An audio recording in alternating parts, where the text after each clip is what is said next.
Namaste. Welcome everyone. Hi. Welcome to the Yoga Inclusion module number 1, including success and acceptance. So, first of all, I'd like to introduce myself. I'm Marcus. I'm starting this Yoga Inclusion project together with my brother Frank. You'll see him in a couple of minutes. And we have this idea to share yoga, to share practice, to improve the lives of people, to keep it very simple for now. And now we designed this 6-day module that is meant to fulfill exactly that purpose of improving your life, at least a bit for the better. So, first of all, it will be the first day today. It will be a bit more of philosophy, a bit more theory. So just make yourself comfortable. I'll be talking for the next 10-15 minutes to introduce you to the concept, and then we'll start with some asanas. Okay, so what is that concept that I'm trying to convey here? First of all, a shout out to actualize.org. It's a very good channel on YouTube that I've been following. He covers advanced self-development and spiritual topics. And in one of his videos that I've been watching, he introduced a graphic that was saying that our happiness is depending on our success and our acceptance. And I just had that image in my mind, and I found it really fascinating, and I thought down these lines for a while. And so now imagine the level of happiness and fulfillment in your life depends on how successful you are. So you can imagine a diagram, like the X and Y of the diagram, right? So one of these X's is your level of success. What does success mean? To be successful means to be able to create what you want to create. To be able to create the life that you want to live. It means to be able to create the circumstances according to your wishes. It means to be able to manifest your will. And that means, at the bottom, so to speak, if I want to own a house, I'll get that house. If I want a girlfriend, I'll get that girlfriend. If I want that job, I'll get that job. And now we must think, if somebody has this ability very strongly developed and he gets everything he wants, then this person should be happy, right? Not really. And we have a lot of examples for exactly this, of people who are highly successful. They achieve everything they want, they get everything, but they don't seem to be happy and fulfilled. And there, the second aspect comes into play. The acceptance axis of our diagram. So, what does it mean to be able to accept? It means if I have a certain circumstance in my life, and I'm able to see it for what it is, to see it without judgment and without complaint, and to embrace it as it is, and be satisfied with what it is and how it is. And now you would think that somebody who's really able in every situation to say, this is just as it is, and this is how it should be, and I'm perfectly fine with that situation. Now you would think that this person might be somebody who's really happy, but also not really, because it's really that interplay that counts. Because if somebody, you can imagine that person who sort of is a homeless and lives in the street and just says, this is my fate, I can't do anything about it, this is how it is and I accept it for what it is. This person also won't be really happy. So it is really about developing both of these virtues or characteristics in our personality alike. And to go with that graph, you can say your level of happiness and fulfillment is the integral. So if you want to calculate an integral, you multiply the x and the y value in your diagram, right? So now if you imagine that highly successful guy who has everything he wants, and maybe he has, let's say, achieved 80% of being able to be successful. Of course I know you can't quantify something like success, but just bear with me. It's just an illustration of what I'm trying to explain. It's just a metaphor. So let's say he has a success level of 80 and like a fairly okay level of accepting, let's say, of 20. So that means his score, 80 times 20, is 1600. And now let's compare this. If somebody is just like averagely developed, but on both sides. So he has 50 and 50. His score will be 2500. It's more than twice as much. So what I'm trying to convey is here that there are these abilities or faculties of our personality of, on the one hand, being able to influence reality and to create what we want to have and to get what we want. But on the other hand, also to be able to accept what we have for what it is. And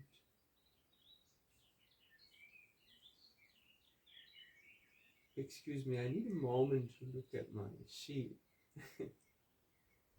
Now, of course, the obvious question that we need to ask here is, how do we do that? How do we improve being successful, and how do we improve being able to accept the circumstances? This is a very abstract thing. It's very difficult if I sit down and think about how can I become more successful. And I do believe there is a way that we can do this, because there's like an underlying ability within us that makes us, on the one hand, successful, and on the other hand, accepting. And the idea of this course is to cultivate this within us through asana. And now you might ask, how is asana, yoga asana, the postures that we do in yoga, how can that make me successful? And that's a very good question. But bear with me, this will reveal itself within the next couple of days. But now just a very quick example before we dive into the movements for today. Now please, wherever you sit, just take a moment and just curl in your spine and like sort of let your shoulders fall in and sink in here. And just sink down and relax your face, and maybe you can make a bit of a sad face. Like just pull your mouth downwards. Like just look sad for a moment. And just feel how that feels. And then straighten your back, open the chest, open the shoulders, sit tall, and put a smile on your face. And feel how this feels. And what I'm illustrating here is that everything we do with our body has an impact on the mind. If I have tension, if I'm like close, that will have a certain impact on my mind and how I'm feeling. Or vice versa, if I'm having a good posture, that will have a certain impact. And so does every asana, every posture that we take in yoga have a certain impact on your mind and body system. And so in the coming days, we will practice certain asanas which will help you to nurture these underlying principles that make you more successful and more accepted. Okay, so let's start and get into the movement. Please, Frank. I'll introduce my brother Frank. Please come and he'll be presenting the movements. Stay. Hi, so guys. Please take your stand on the mat. So now, for today, we will prepare the joints, the body for the asanas for the coming days. So we will just start with very simple joint movements. So with inhalation, lift your arms up and in front of your chest, the arms. Push the palms away from you. That's what I meant. Stretch the arms out in front. And then we'll make fists with the exhalation and open the fingers with inhalation. Exhale, make fists, and inhale, open the hands. Continue in your own breath, and make sure to link the breath and the movement. That will be important throughout the practice, and just become aware of the movement in your joints.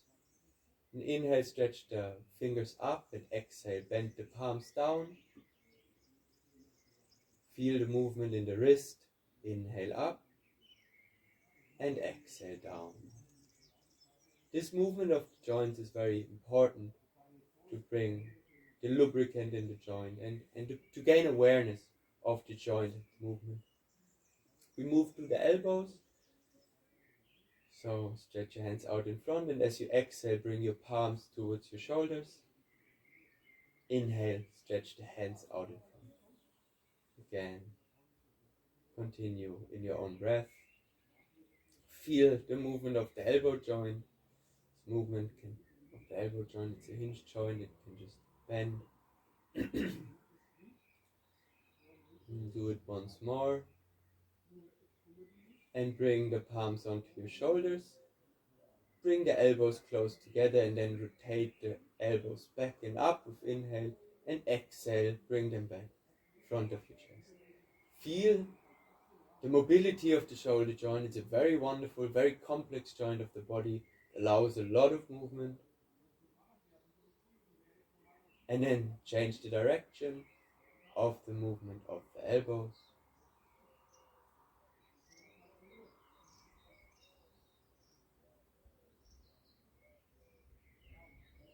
One more round.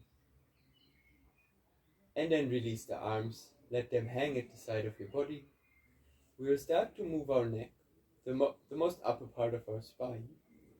And I want to introduce that our spine can do 7 movements. The first movement is forward bending and backward bending.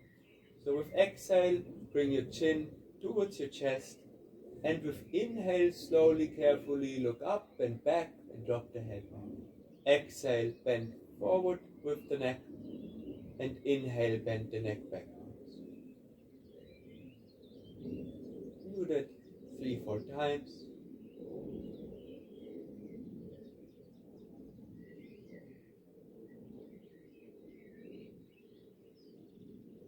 And then bring your head back into a neutral position.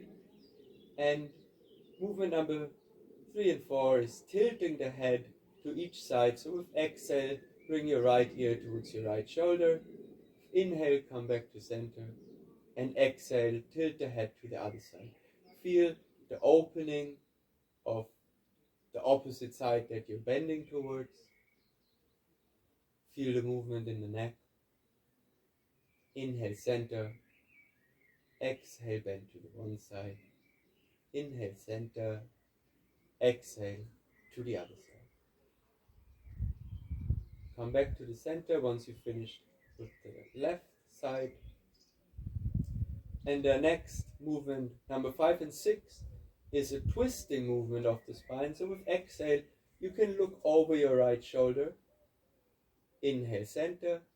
And exhale, twist to the other side. Inhale, center. Exhale, twist.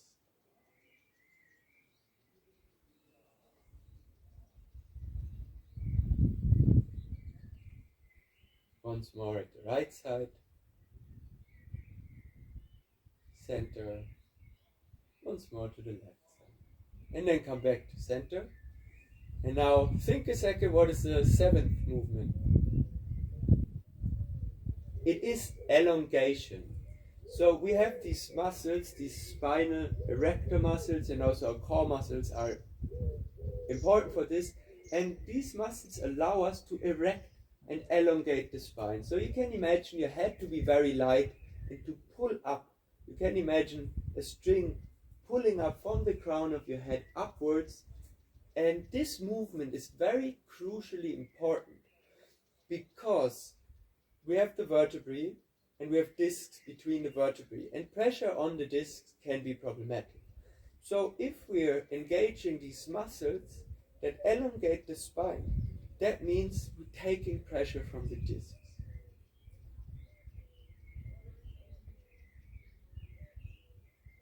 And now we move the neck. We want to move the entire spine a couple of times in the same directions.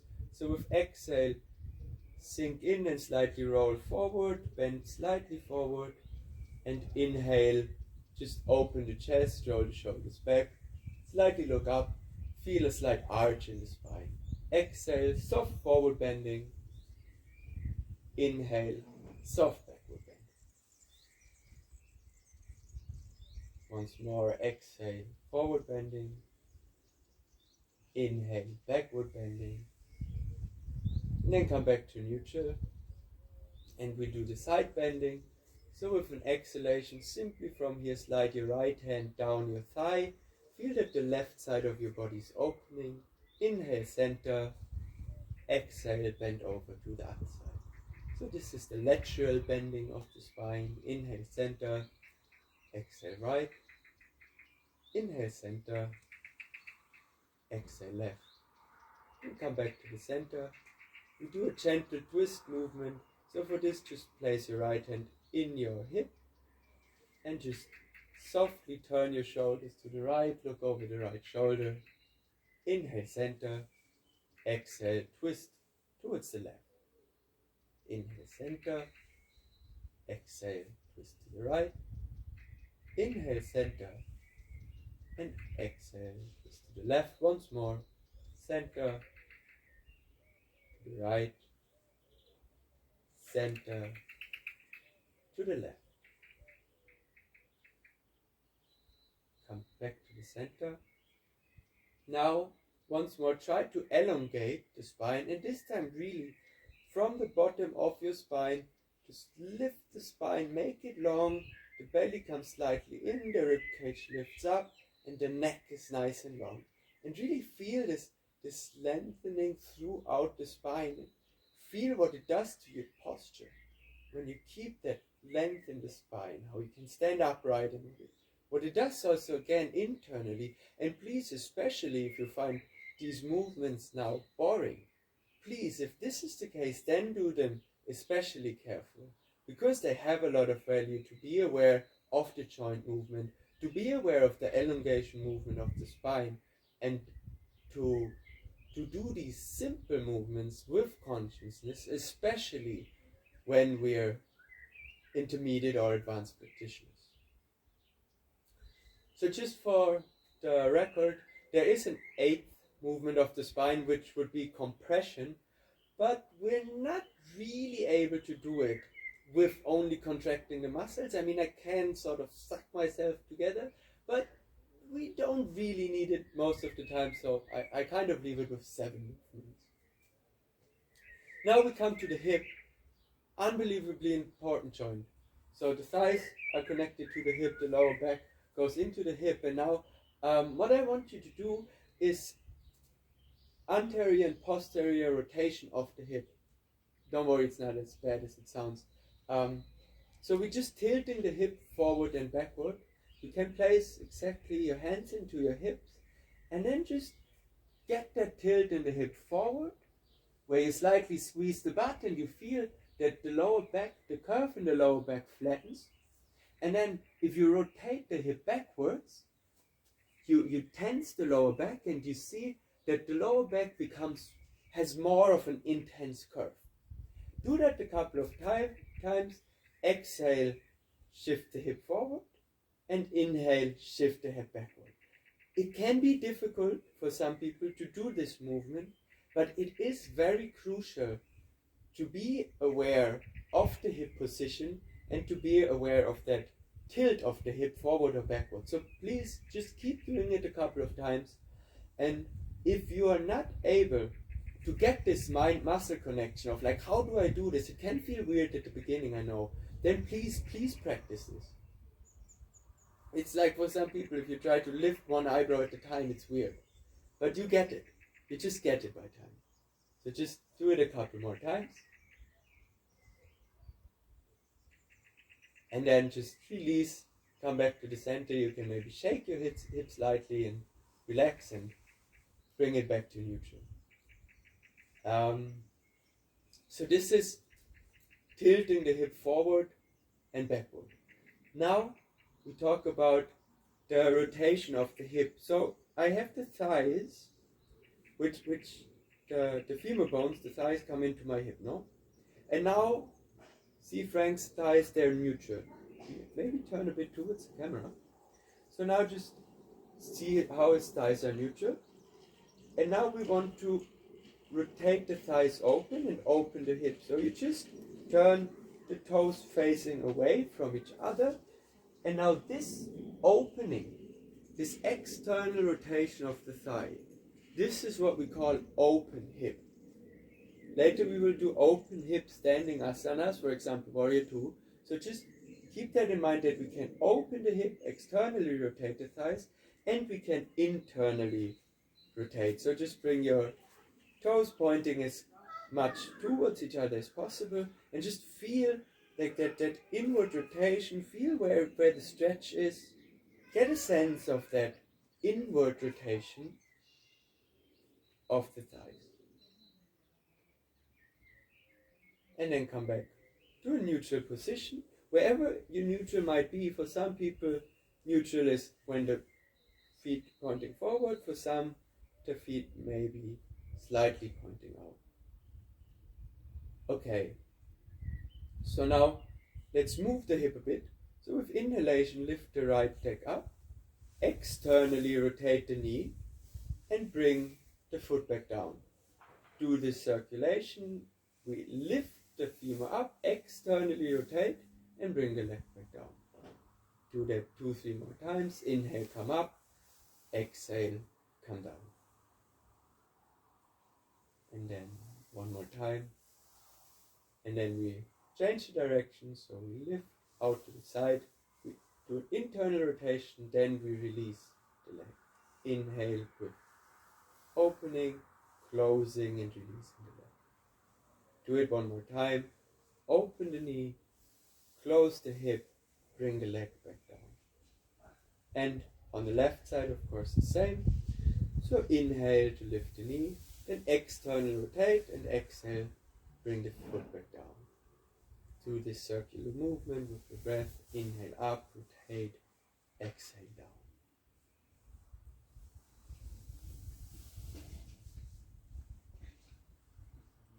Once more. And then we want to change direction, so lift out to the side, then do internal rotation and release the foot. Lift with opening, close, release. One more time.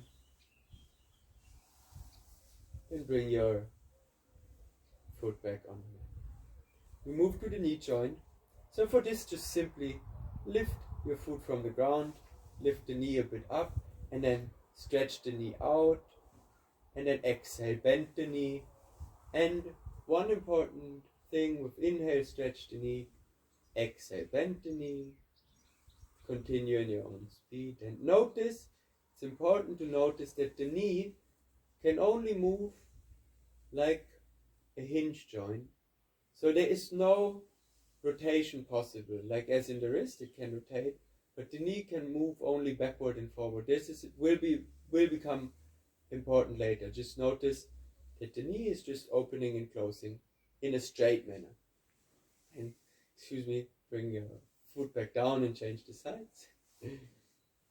Inhale, lift the left knee, stretch it out. Exhale, bend the knee. Inhale, stretch the knee. Exhale, bend the knee. And again, notice the movement of the joint. Link your breath and your movement. These are all very important foundations of the practice of asana. So please take them seriously. One more time, inhale, stretch the knee out, exhale back down.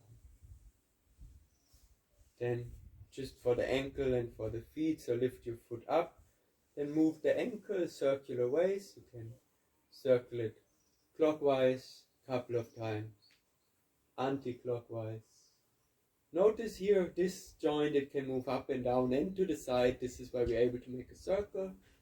And then come to your toes and just squeeze your toes with exhale. Inhale, open the toes up. Again, exhale, squeeze the toes. Inhale, open. One more time, exhale, squeeze. Inhale, open. And then exhale, release the foot back on the mat. Change the side, come to the left foot. Make the circulation of the ankle joint. Change the direction. And then come to your toes, squeeze them together and spread them apart.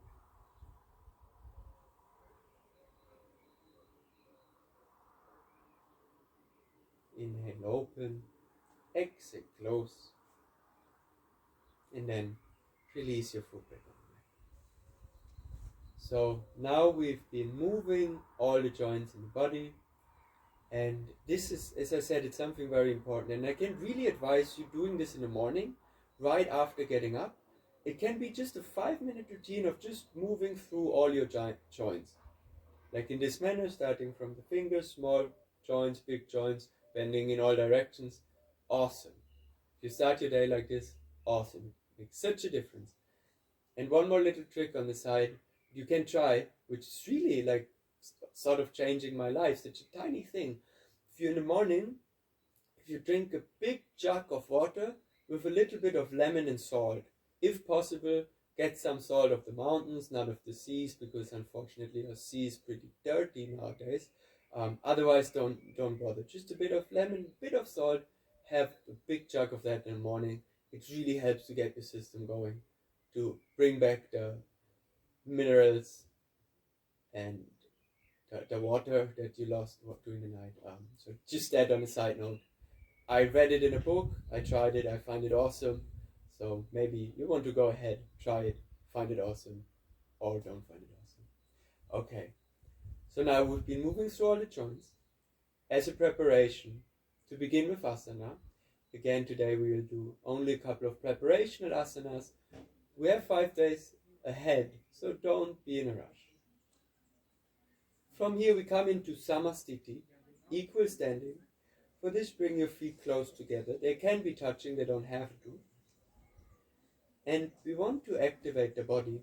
So first you can lift your toes from the mat, spread them apart and press them back onto the mat. And you can come onto your toes, lift the heels, just bring the heels back down, feel the feet firmly on the mat. And now imagine pressing the floor away, pressing the feet into the mat, and with that pressing, feel the activation of the thighs, the kneecap, pull the kneecaps up. This is important. If here you activate the front and the back of your thighs, many people have the tendency to just push the kneecap back and then overstretch the knee. We don't want to do this. We want to like press the floor away. Like really press downwards. So engage the thighs, squeeze the butt slightly. Belly is slightly pulled in so the rib cage can open up. Shoulders slightly rolled back and down. Rib cage is widely open. Fingers pushing down. So the shoulders pushing down so the neck can be long. Chin parallel to the ground. And the spine here, notice the elongation of the spine. And just try to stand with all your body equally active, not too tense, but alert and active. This is samastiti, this is the starting position that we use a lot in the asana practice. Become familiar with it. Now inhale, lift both your hands over your head, palms facing each other. If it feels good and right for you, the palms can be touching, otherwise just let them face each other straight up. And again, notice that the shoulders are pulling down and the neck is long. Don't shrug your shoulders up. Don't do this. Pull the shoulders down so the neck has space. And once more, focus on the elongation on the spine. I know I'm repeating myself, but it is crucially important. From here, loosen your knees, slightly sink into your knees, and now the hip and the knees are loose, and now with a very straight back, keep the back as it is, just bend slightly forward and bring your hands onto your thighs. Yes, exactly. And from here, push the hands into the thighs, and once more you feel, when you strongly push, you will see like his shoulders like pushing back here. And again, this is the length of the spine. And here he's not arching the lower back. His hip is neutral. Some people will have the tendency to rotate the hip backward like this. And this is the crucial hip rotation I was talking about. Keep it neutral here. And long. Keep the spine long. Press into the thighs. Keep the neck long. And breathe. Try with your breath to get more space and more length into your spine.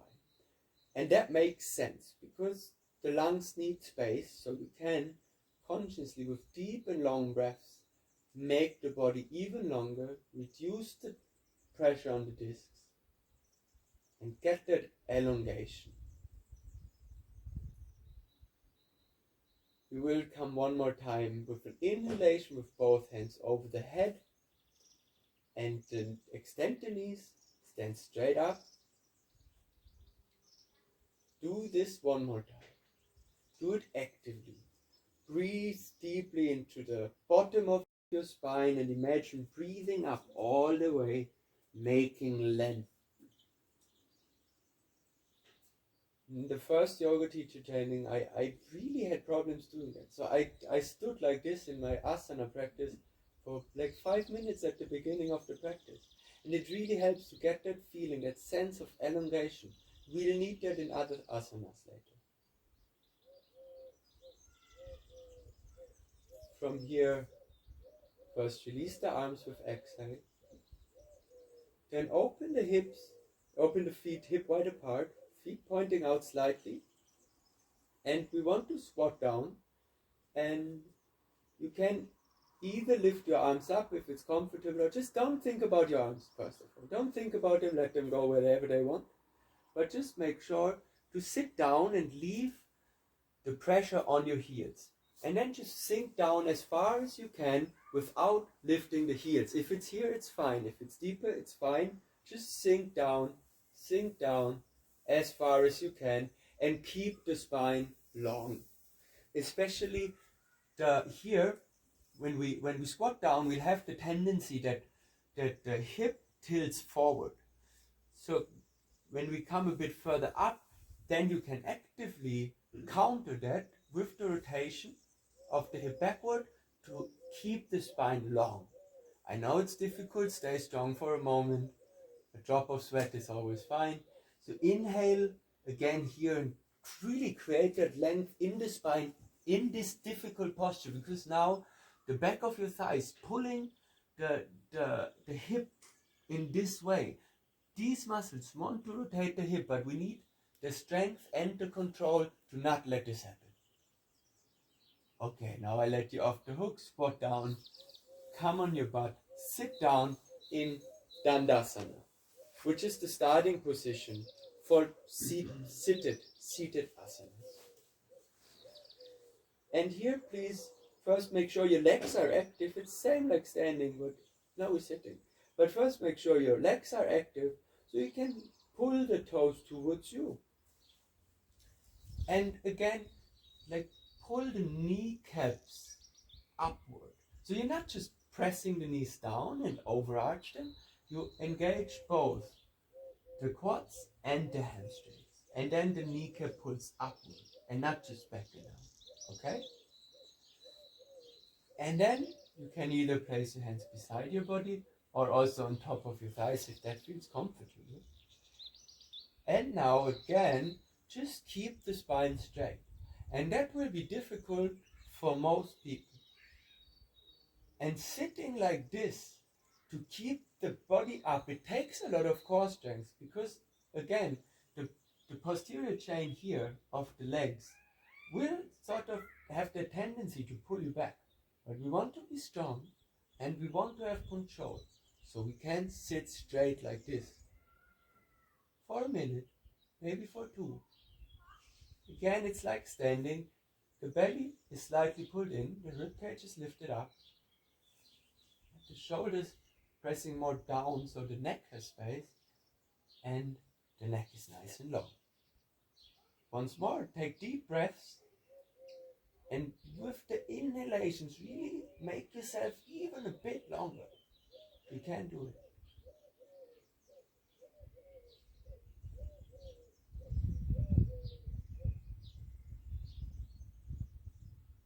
Hold it for one more moment.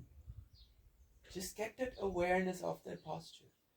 I said it earlier, but especially if you're intermediate or advanced student, bear with me, do the basics, keep the foundation strong, feel it, be aware of it, and then it'll have only benefits for your practice. And especially if you're a beginner, then it's just as good to have the basics right. Okay, awesome. Now we'll bring the feet into butterfly. That means bring the soles of your feet together. Then grab your feet. And now again, this is an open hip. And we can slightly move the knees up and down. This is a very wonderful and basic opening movement of the hip. And then you can also do this for a moment. And start moving the knees. And open your feet. You can open them like you would read a book. And then you can softly lean forward. And again, first try to keep the spine straight. And you feel how this forward leaning increases the stretch in your hips. And how if you stay at the same position and you lengthen the spine, it also increases the stretch in your hips.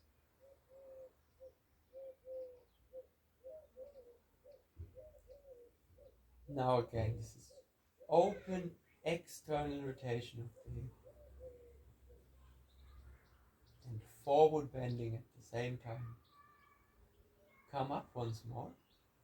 And now this time, I want you to curl in. To just bring your forehead towards your feet and just sink in. Don't worry about leaving your back straight this time. Just allow it to fall. Just allow yourself to relax. Just allow the muscles to let loose. You'll start already to notice a little difference between the active postures, the passive postures. This is something we'll get more into, obviously, these days. Here it is important to release. You can focus more on the exhale. With the exhale, you release, you sink, you open.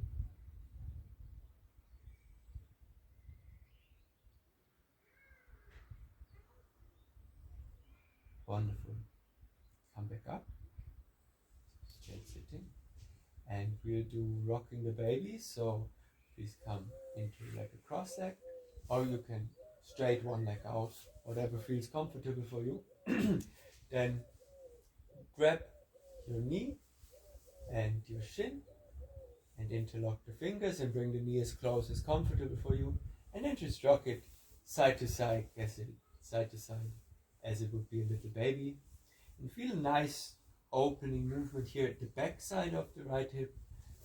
As I said, if it's comfortable for you like Frank is showing, you can straighten the leg. Otherwise, you can also bend it.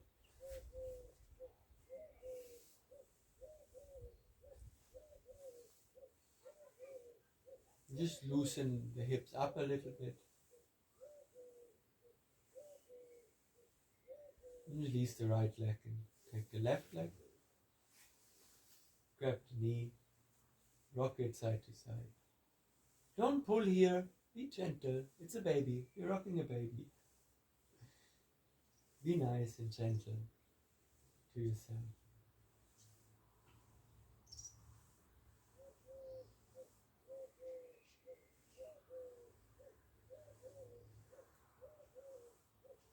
And release the left leg. And we want to come into a cross-legged sitting position. Maybe Frank, you want to face the camera a bit more. So first you can just cross your legs, cross your ankles, and leave both ankles at the floor, like this. Notice that now his knees are higher than as his hips. If this is the case, if your knees are higher than your hips, then this will lead to tension here in the hip flexor muscles. This will certainly become uncomfortable after a couple of minutes. So it's important to elevate the hips, like put a pillow below the hips. If you would sit like this, so now the hips are higher than the knees, he'll be perfectly fine. Second version is to put one ankle on top of the thigh and leave the other ankle there. Now you can notice that now the knees are already almost level with the hips. So this he can sit comfortably for a good while, I guess. And of course this will probably be the most comfortable for most of you, but still it would be good to elevate the hips a bit here. As I said, just notice where your knees are. When your knees are as high as your hips, it's fine. Otherwise, put a pillow or 2 or 3 pillows below your hips, below your butt, and then you will be able to sit comfortably. And of course, for the advanced students, you can sit in full Padmasana, lotus pose. Now notice, both his knees are just level with his hips. So if the flexibility allows it, you can sit like this, theoretically, comfortable for a long time. But of course, it's not accessible to everyone, and it's also not necessary. But sitting cross-legged, sitting on the floor with a straight spine, it's important for other things that we're doing. So please find your way of sitting comfortably cross-legged. Please, if necessary, take a pillow below your hips to elevate your hips to a comfortable height. And just sit comfortable for a moment. And be aware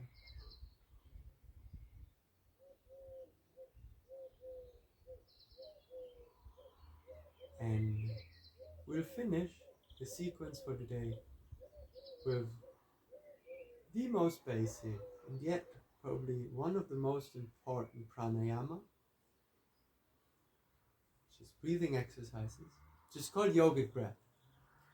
So first of all, I want you to ask to only breathe in your belly. So with inhale, the belly blows up. With exhale, the belly falls in. Just do that a couple of times. Simple. Inhale, extend the belly. Exhale, the belly releases. You push out the air. Inhale, the belly extends. Exhale, belly goes in. So when we inhale and exhale, the lungs somewhere in our body need space. And if I inhale into the belly, that means the belly must be relaxed. So it can relax, it can open up, and the lungs have space to expand within the ribcage. Now we want to breathe in the chest. So breathe in the chest. When you inhale, the chest opens, it becomes wide. And when you exhale, the chest becomes a bit narrower, it sinks in. Now, when you breathe in the chest must be relaxed and the belly must be to a certain degree engaged. The important point is where you breathe in, this part must be relaxed to make space, to open, right? So now, third level is to breathe up into the collarbones, to almost try to breathe into the shoulders. So you can softly leave the shoulders soft and then just breathe up here. Just imagine breathing up there and then exhale, release.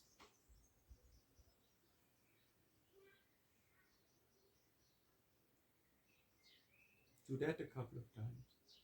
And the important point here is that in our upper body, of course, as I said, if I breathe in the belly has to be relaxed. And this is important because sometimes in yoga we'll say like breathe in your thigh. And of course I can't breathe into my thigh, my lungs are not going to expand till there. But it is that neuromuscular connection. If I tell you to breathe into your thigh, it just illustrates that feeling of relaxing and letting go in the thigh. If you breathe deeply into your thigh. So that's just the point why people saying breathe into your thigh. Of course it doesn't make sense, but it has an effect. That verbal cue can be effective even though it doesn't make real sense. It's an important thing to understand. Now we do the full yogic breath, which goes like this. You just first fully inhale into the belly. Once the belly is full, you inhale into the chest. And then you inhale all the way up into the shoulders. Then you release the shoulders, you release the chest, you release the belly. Inhale into the belly, into the chest, into the shoulders. Exhale, release from the shoulders, release from the chest, release from the belly. Do that a couple of times on your own. Get familiar with that breathing.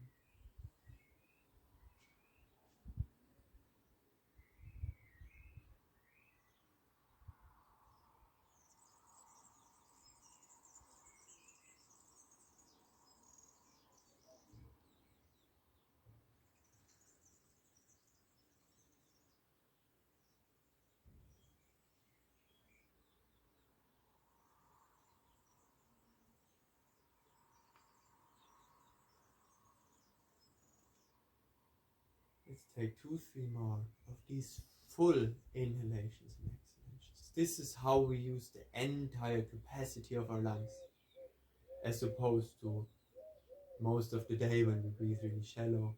Now we breathe deep and long.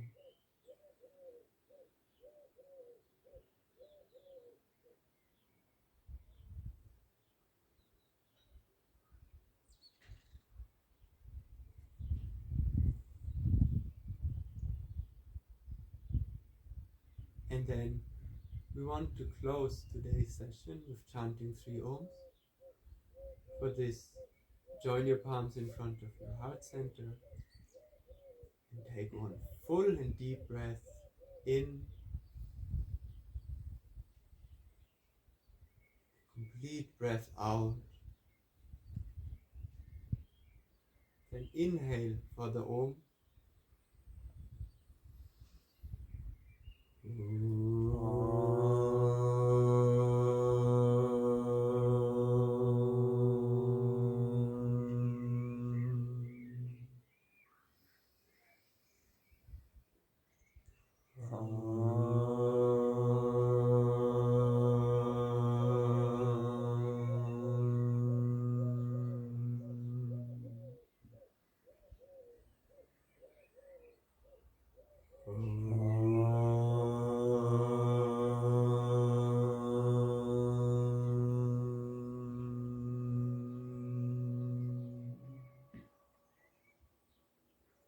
And then bow down so that your forehead touches your fingertips.